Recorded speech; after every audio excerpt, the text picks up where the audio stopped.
Hello.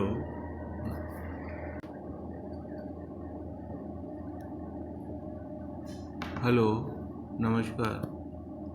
आज का topic है working principle of four stroke petrol and diesel engine.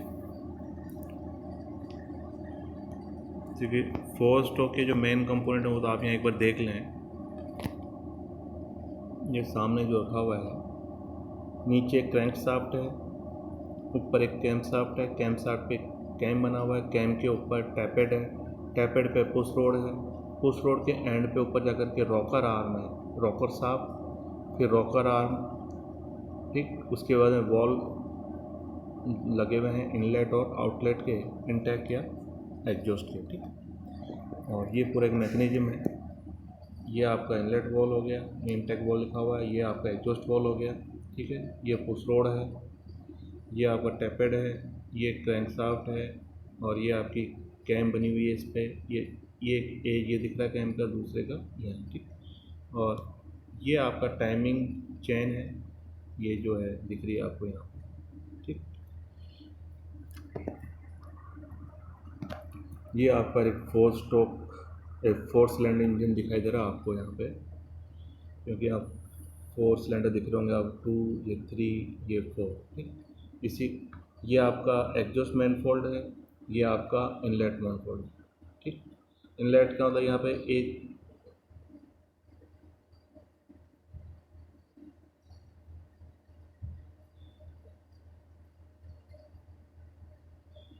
ये थोड़ा सा ओवरव्यू दे रखा है आपका। इसमें भी क्लासिफिकेशन आ सकता है, स्टडी, नॉन स्टडी टाइप है, ठीक है। और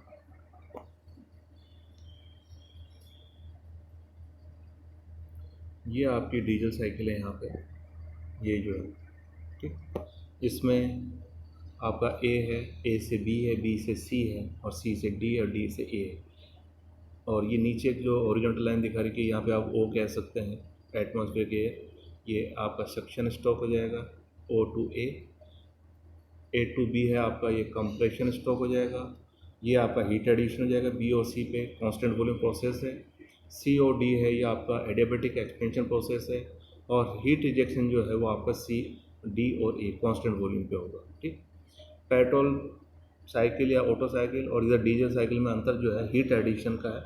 पेट्रोल साइकिल या ऑटो साइकिल के अंदर जो हीट एडिशन है वो कांस्टेंट वॉल्यूम पे होता है, जबकि डीजल इंजन पे कांस्टेंट प्रेशर पे परफॉर्म होता है।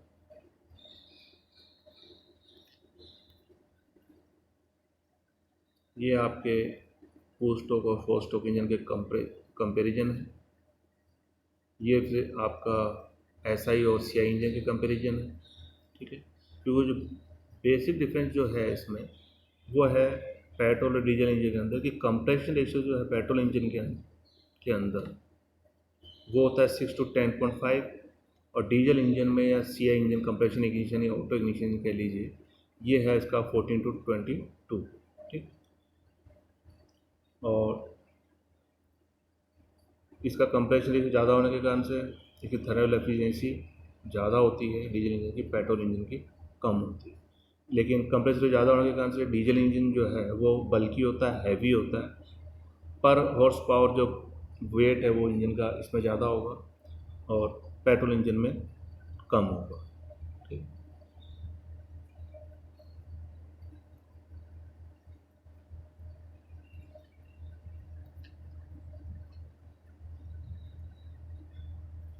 यहाँ पे एक बार नोमेनक्लेचर देख लें।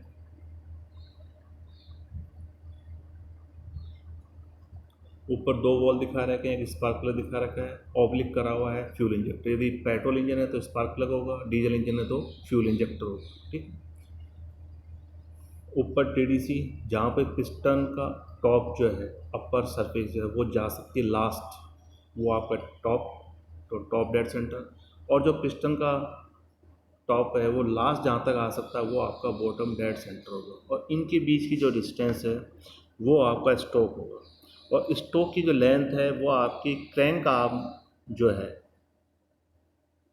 क्रैंक शाफ्ट का सेंटर से क्रैंक आर्म के सेंटर के बीच की जो डिस्टेंस है उसका जस्ट डबल होगा, वो एज ए रेडियस वर्क करेगी, और उसका जस्ट डबल, यानी कि जब ये सर्किल बनेगा इसको रोटेट करने पे, तो एक क्रैंक शाफ्ट के एक कंप्लीट रोटेशन पे, तो क्रैंक आर्म का सेंटर लाइन एक सर्किल, इमेजरी सर्किल ड्रॉ करेगी, उसका जो डायमीटर होगा वो भी स्टॉक के बराबर होगा। ठीक है, ये सिलेंडर वॉल है, ऊपर क्लियरेंस वॉल्यूम दिया हुआ है, क्योंकि पिस्टन कभी भी आपके सिलेंडर हेड को टच नहीं करता, वहाँ पे कुछ वॉल्यूम हमेशा रहता है अनकवर्ड, कवर कभी भी नहीं होता।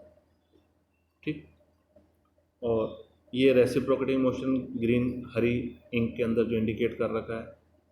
ठीक है, ये क्रैंक मैकेनिज्म दे रखा है जो लीनियर रेसिप्रोकेटिंग मोशन को रोटरी मोशन में कन्वर्ट, क्योंकि पिस्टन अप एंड डाउन होगा तो ये आपका होगा लीनियर मोशन।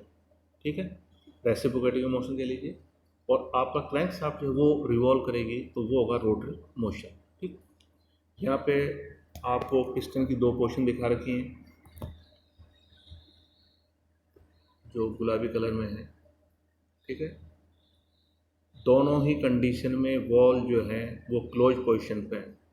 इसमें भी आप देखेंगे दोनों वॉल जो हैं आपके क्लोज हैं, यहाँ पे भी आपके दोनों वॉल क्लोज है। ठीक, तो इस केस में पिस्टन जो है बॉटम डेड सेंटर पे है, और इस सेकंड इमेज के अंदर जो है पिस्टन टीडीसी पे है। ठीक, यहाँ पे टीडीसी पे पिस्टन जाने के बाद में आपको जो गुलाबी कलर दिख रहा है कम जगह में, कम वॉल्यूम में, ये आपका क्लियरेंस वॉल्यूम कहलाता है। ठीक, और ये जो है आपका स्वेप्ट वॉल्यूम कहलाएगा खाली, जो पिस्टन मैक्सिमम अनकवर्ड जब कर देगा सिलेंडर को, जिसके अंदर एयर फ्यूल मिक्सचर, यदि पेट्रोल इंजन है तो, और डीजल इंजन है तो एयर, ओनली एयर वो कवर होगी इसके अंदर। ठीक, लेकिन कितना वॉल्यूम आएगा ये, और ये लास्ट में कंप्रेस होकर के इसमें कन्वर्ट हो जाएगा। तो ये जो कंप्रेस रेशियो है डीजल इंजन में ज़्यादा होता है और पेट्रोल इंजन में कम। अब यहाँ जो दे रखा है क्लियरेंस वॉल्यूम इंडिकेट कर रखा है आपको ये, क्योंकि पिस्टन जो है टीडीसी पे यहाँ तक ही आ सकता है, ये अनकवर्ड ही रहेगा।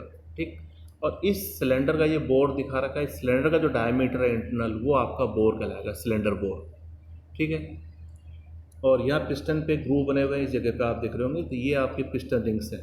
यहाँ पे इस पिस्टन के चारों तरफ एक ये कट लग रहे होंगे आपके। ठीक है, यहाँ पे भी आपको ये देखो, यहाँ पे भी कुछ दिखाई देगा, ये मेरी फिंगर टच हो रही है, आपको ये येलो दिख रहा होगा, तो ये पिस्टन रिंग्स हैं, ये पिस्टन रिंग्स हैं। ठीक है, ऑयल स्टेपर रिंग होगी, प्रेशर रिंग होगी। ठीक है, और पिस्टन डिस्प्लेसमेंट जो है कितना वॉल्यूम वो सेव करेगा, तो टीडीसी पे जो वॉल्यूम है उसको हमने क्या बोला है V2, ये दिख रहा होगा आपको, और बीडीसी पे तो उसको हमने बोला V1। तो V1 ज़्यादा है, V2 कम होगा, तो V1 माइनस V2 करेंगे तो वो आएगा, वो पिस्टन डिस्प्लेसमेंट आएगा। ठीक है, टोटल कितना वॉल्यूम कम या ज़्यादा हो रहा है, पिस्टन टीडीसी पे जा रहा है तो कितना वॉल्यूम हो जाता है, और पिस्टन बीडीसी पे तो कितना होता है, इन दोनों का जो वॉल्यूम का अंतर है वो आपका पिस्टन डिस्प्लेसमेंट कहलाएगा। ठीक है, यहाँ पे दिख रहा होगा आपको डिस्प्लेसमेंट वॉल्यूम, और ये आपका क्लियरेंस वॉल्यूम।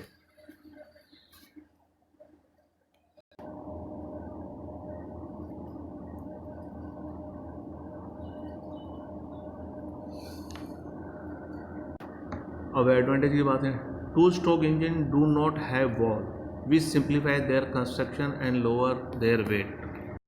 अब हम थोड़ा सा 4 स्ट्रोक और 2 स्ट्रोक कंपेयर कर लेते हैं। डिस्क्रिप्शन जो है, नंबर ऑफ स्ट्रोक्स या cycle power stroke, 4 stroke engine में 1 for every 2 revolution of crank shaft, 1 for every revolution of crank shaft. ठीक है, तो यहाँ पे 4 स्ट्रोक इंजन में 4 स्ट्रोक होते हैं, 2 स्ट्रोक इंजन में 2 स्ट्रोक होते हैं। ठीक, टर्निंग मूवमेंट 4 स्ट्रोक में लेस यूनिफॉर्म, क्योंकि 2 राउंड में एक बार पावर मिलेगा, इसलिए फ्लैक्चुएशन रहता है फ्लाईव्हील में, तो यूनिफॉर्म पावर नहीं आती। जबकि 2 स्ट्रोक इंजन के प्रत्येक रिवोल्यूशन में पावर स्ट्रोक होता है, इसलिए उसमें मोर यूनिफॉर्म, ठीक, वेरिएशन कम होगा आरपीएम में, क्योंकि फ्लाईव्हील का काम क्या है, जो रिमेनिंग स्ट्रोक्स को परफॉर्म फ्लाईव्हील ही करता है, क्योंकि तो फ्लाईव्हील जो है पावर स्टेटर का काम करता है। जब पावर स्टॉप होता है तो जो एक्सेस पावर आती है उसको एब्जॉर्व करता है, और जब पावर नहीं आ रही होती है, आपको पावर जब देनी होती है पिस्टन मैकेनिज्म को, तो वो अपनी पावर को रिलीज करता है, तो उसके थोड़ा सा एक आरपीएम में वेरिएशन आता है, फ्लक्चुएशन आता है। तो वो 4 स्ट्रोक इंजन में ज़्यादा होता है, लेस यूनिफॉर्म होता है, टू स्ट्रोक इंजन में more uniform. Power weight diesel engine का जो है पावर ऑब्लिक वेट जो है वो लेस है, टू स्ट्रोक इंजन का ज़्यादा है। Cooling and lubrication, four stroke engine में कम कूलिंग और लुब्रिकेशन की जरूरत होती है और टू स्ट्रोक इंजन में ज़्यादा है। Mixing of air fuel mixture है जो जैसे, क्योंकि फोर स्ट्रोक इंजन के अंदर इसके इंजन की प्रॉब्लम बहुत लीस्ट होती है, क्योंकि इसमें कंप्लीट स्टॉक आपको एग्जॉस्ट करने के लिए मिलता है और एक सक्शन करने का कंप्लीट स्टॉक मिलता है, जबकि टू स्ट्रोक इंजन में सफिशिएंट स्टॉक आप नहीं मिलता। और दूसरा, टॉप पे वॉल नहीं होने के कारण से, पोर्ट की मिड पोजीशन होने के कारण से, तो कंबस्टर गैसें पूरी रिलीज नहीं होती हैं। फिर भी हम ट्रांसफर पोर्ट के थ्रू और क्राउनिंग प्रोवाइड करके पिस्टन पे हम उसको, इसके इंजन प्रॉब्लम को काफ़ी हद तक रिड्यूस कर सकते हैं और कर पाते हैं। लेकिन फिर भी कंबस्टिबल गैसें ट्रैप रह जाती हैं, उस कारण से प्रॉपर ऑक्सीजन नहीं मिलती, और प्रॉपर ऑक्सीजन जब नहीं मिलती है तो आपका फ्यूल जो है वो पार्शियल बर्न होता है। जब पार्शियल फ्यूल बर्न होता है तो आपको थर्मल एफिशिएंसी आपकी डाउन रहती है। ठीक है। Inlet and exhaust, four stroke engine के अंदर आपको वॉल मैकेनिज्म रिक्वायर्ड होता है, जबकि टू स्ट्रोक इंजन के अंदर वॉल मैकेनिज्म रिक्वायर्ड नहीं होता, ओनली पोर्ट्स होते हैं। Initial cost four stroke engine की ज़्यादा होती है, टू स्ट्रोक इंजन की लेस होती है। Volumetric and thermal efficiency four stroke engine की ज़्यादा होती है, टू स्ट्रोक इंजन की कम होती है। क्यों? कि वॉल्यूमेट्रिक एफिशिएंसी बात करें तो फोर स्ट्रोक इंजन के अंदर ऑक्सीजन, या यूँ कह लीजिए कि सक्शन स्ट्रोक में सफिशिएंट हम एयर या एयर फ्यूल मिक्सचर ले पाते हैं, जबकि टू स्ट्रोक इंजन के अंदर हम पार्शियल ले पाते हैं। ठीक। फिर compression ratio four stroke engine का ज़्यादा होता है, इसलिए हम उसको कंप्रेस ज़्यादा कर पाते हैं, जबकि टू स्ट्रोक इंजन के अंदर हम कंप्रेशन रेशियो ज़्यादा नहीं ले पाते, क्योंकि पोर्ट जो है उसमें हमको पूरा स्ट्रोक का लेंथ हम यूटिलाइज नहीं कर पाते, पार्शियल स्ट्रोक ही हम यूटिलाइज कर पाते हैं। ठीक।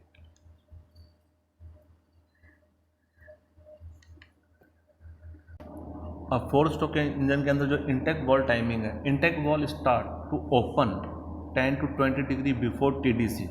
ठीक है। टॉप डेड सेंटर पोजिशन पहुँचे उससे पहले ही हमको इंटेक वॉल को ओपन करना होता है। This is to ensure that valve will be fully open and a fresh charge start to flow into cylinder as soon as piston reach TDC। ठीक है। तो हमको इंटेक वॉल जो है पहले ओपन करना पड़ता है, और as piston move out in suction stroke, the fresh charge is drawn in through intake valve. When piston reach BDC, start to move in the compression stroke. The inertia of entering fresh tend to cause to do continues to move into cylinder. To take this advantage, inlet valve is closed 10 to 60 degree after TDC, so that maximum air is taken in. This is called ram effect. ठीक है। जो inertia होता है उसके कारण से। Exhaust valve timing, opening of exhaust valve earlier reduce the pressure near the end of power stroke and this causes some loss of usual work on this stroke. क्योंकि हमको पहले ओपन करना पड़ेगा एग्जॉस्ट वॉल्व को, वरना sufficient time नहीं provide कर पाएंगे और उस कारण से बर्न गैसेज जो है कमर्शियल गैसेज पूरी वो रिलीज नहीं हो पाएंगी और अंदर ट्रैप रह जाएंगे। But it decreases the work necessary to expel burn gases, result in overall gain in output. तो बर्न गैसेज का कंप्लीटली रिमूव होना ज़रूरी है, इसलिए हमको पहले होना होता है, लेकिन थोड़ा हम पावर लॉस करते हैं। लेकिन पावर लॉस होता है, लेकिन हम लोग एक सफिशिएंट टाइम दे पाते हैं, उस कारण से बर्न गैसेज को एक टाइमिंग मिल जाता है जिससे कि वो एग्जॉस्ट कर वॉल के थ्रू बाहर निकल जाता है। Closing of exhaust valve is delayed few degree after TDC, help to scavenging the cylinder by carrying out greater mass of exhaust gases due to the inertia force. This result in increase volumetric efficiency. और valve overlap, it is a period when both intake exhaust valve are open at same time. ये valve overlap कहलाता है। 15 degree for low speed engine, 30 degree for high speed engine. This overlap should not be excessive, otherwise it will allow burn gases to be sucked into intake manifold or fresh charge to escape through the exhaust.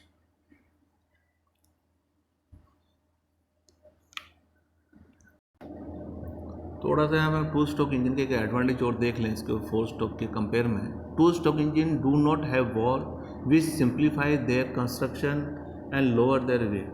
To stroke engine fire once every revolution while four stroke engine fire once every two revolution. This gives two stroke engine a significant power boost. Theoretically, two stroke engine develop twice the power into some space because there are twice as many power stroke per revolution. More uniform torque on crankshaft, hence is required a lighter flywheel than that a four stroke engine. देखने के धन्यवाद, thank you.